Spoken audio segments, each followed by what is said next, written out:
আসসালামু আলাইকুম আঙ্কেল, আপনি অনুমতি দিলে আপনার সঙ্গে একটু কথা বলতাম। অসংখ্য ধন্যবাদ আপনাকে কথা বলার সুযোগ করে দেওয়ার জন্য। তো আঙ্কেল, সর্বপ্রথমে জানতে চাচ্ছি আপনি কেমন আছেন? ভালো আছেন, আলহামদুলিল্লাহ, যে আল্লাহ আপনাকে ভালো রেখেছে। তো আঙ্কেল, আপনার নামটা জানতে পারি?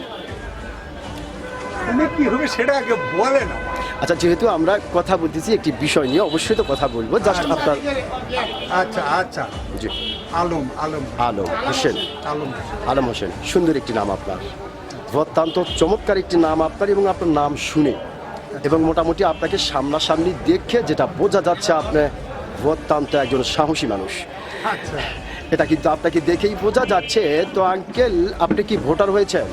অবশ্যই। কোন দেশের ভোটার হয়েছেন? এই বাংলাদেশে। বাংলাদেশের ভোটার আপনি হয়েছেন, আপনাকে অসংখ্য ধন্যবাদ। তো আঙ্কেল, যেহেতু আপনি বাংলাদেশের অত্যন্ত একজন সাহসী মানুষ এবং বাংলাদেশের সচেতন নাগরিক, সেই ক্ষেত্রে এই বিষয়টি আপনার কাছ থেকে জানতে চাচ্ছি যে আমার এইবার বাংলাদেশের সরকার কে হতে পারে? এটা কি আর অগ্রিম বলা সম্ভব? জাস্ট আপনার একটা আইডিয়া যে কি হতে পারে। না, এটা অগ্রিম বলা যাবে না। জানেন, অগ্রিম বলা যাবে না। প্রবলেম বলা যাচ্ছে না।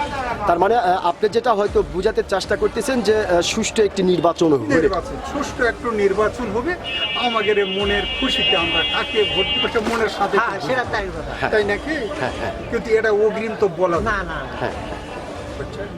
অসংখ্য ধন্যবাদ আপনাকে। আপনি যে সত্যিকারের একজন সাহসী মানুষ, আপনি কিন্তু আপনার সাহসিকতার পরিচয় দিয়েছেন। আপনি বলেছেন সুষ্ঠু একটি নির্বাচন হলে আসলে আমরা জানতে পারবো যে কি দেশের সরকার হলো। তাকে ভোট দিয়ে নির্বাচনে সে আসবে সেটা তো আমরা তখন। অবশ্যই ধন্যবাদ আপনাকে। আমি আশা করব আপনার এই গুরুত্বপূর্ণ কথাটি বাংলাদেশের অনেক মানুষের হৃদয়ে গাঁথা থাকবে। অসংখ্য ধন্যবাদ আপনাকে।